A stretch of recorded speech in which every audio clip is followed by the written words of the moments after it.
untuk akan datang ni aku rasa benda tu mungkin jadi. Cuma kalaulah sebelum benda tu jadi, ada teknologi baru yang menggantikan EV. Sebab sekarang ni Jepun, diorang tak into the EV sebab diorang ada teknologi apa benda tu yang kereta bukan minyak. Solar. Bukan, yang pakai hidrogen ke apa benda tak silap.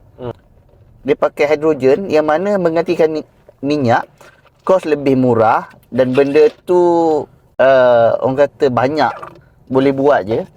Tapi itulah EV sekarang ni pun merosakkan sebab dia pakai bahan galian. So bateri kan. Nak cakap macam dia terlalu go green sangat pun sebenarnya tak juga. Dia sebenarnya lebih kepada marketing je lah. Tapi sebenarnya dia pun aku rasa lagi teruk dia punya impact dekat. Cuma orang belum discover kot. Dah discover. Cuma sekarang ni sebabkan minyak ni dia bisnes.